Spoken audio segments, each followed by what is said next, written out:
Hi everyone. So these are our post-workout static stretches. They're all going to be standing, so should make it nice and easy if you do have any mobility problems trying to get down on the floor back up again. There is other versions that you can do on the floor, or you can do seated as well if you prefer. So we're going to start with a standing glute stretch. So these will be done both sides. I'm just going to show you one side for now. So you want to make sure that you're in a sturdy, comfortable position. Make sure the feet are roughly below the hips. If you want to have something to hold on to as well, that's absolutely fine. You can use a wall if you like, and just place the hand on the wall. We're going to bring our one leg up, and we're going to cross the foot over the thigh, and then we're going to sit back down onto that leg.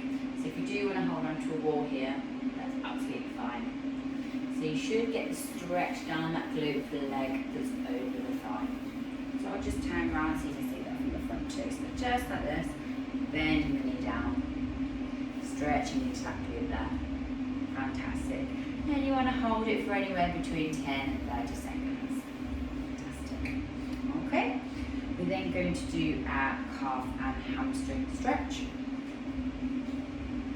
So we're going to take the 1 foot forward, roughly a metre, foot, just kind of whatever's comfortable for you, just stride that foot out a little bit in front. We're going to bend the back knee, we're going to straighten the front leg, and you should feel a really nice stretch down to the calf and into the hamstring. Then going to lean forward slightly. If you want to place your hand on the bent knee, that's absolutely fine. You could also pull the toe up towards the knee. This gives you an extra stretch. You may feel it down into the back of the Achilles at the bottom of the leg too. I can show you that from the side. So you're sitting back, we're going to keep the back nice and straight too. This makes sure we get the most out of that stretch. Again, you're just going to hold this for up to 30 seconds. If you need to hold one side slightly longer than the other, that's absolutely fine too. It could be that you've got one side a little bit tighter than the other. That's completely normal. The next one we're going to do is our hip flexor stretch. So we're going to have the same foot forward that we've just done. This time, instead of the back knee, we're going to bend the front knee. So you may need to stride slightly further forward. Turn slightly to the side for you. There we go. So we're going to keep that back leg nice and straight. We're going to press that down to the floor. You also get another bit of a calf stretch here.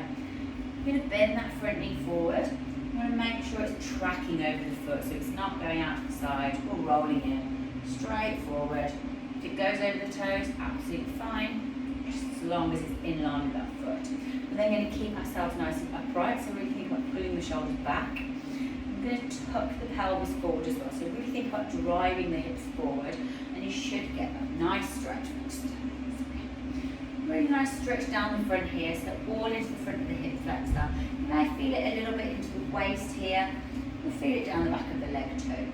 But just drive that knee forward, keep the hips forward too, keep that up nice and upright. Again, you can hold that for up to 30 seconds. Release that off. Fantastic. Okay, so our next stretch we're going to do is our quad stretch. So again, you might need a wall or something to hold on to, that's absolutely fine. Just place your hand on a wall. I'm going to transfer the weight onto one foot. I'm going to pick the other up off the floor. I'm going to grab the ankle or the foot. And I'm going to pull the foot towards the bum. Just going to turn around. Pull that in. Fantastic. So I really want you to think about driving the knee down towards the floor and back. Keeping the hips pushed forward still as well. And pulling that up towards the bum. Get that really good stretch in the front of the quad. If you start leaning forward like this, you'll realise you get really a lot of the stretch. So really think about keeping upright, pulling that back, pulling the leg in. Again, you can hold this for up to 30 seconds or longer if you need to. And just release that off. Fantastic. Okay, so our next stretch is going to be for our core and our spine. We'll also get into the lat and into the tricep a little bit.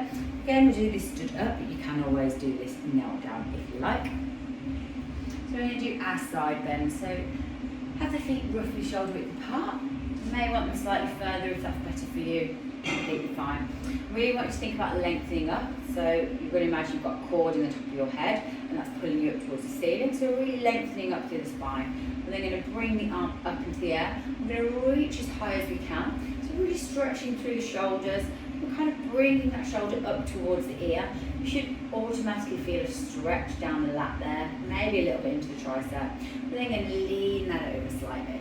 Fantastic. So just let the other arm relax. You can let the head relax too and get a little bit of a neck stretch in there.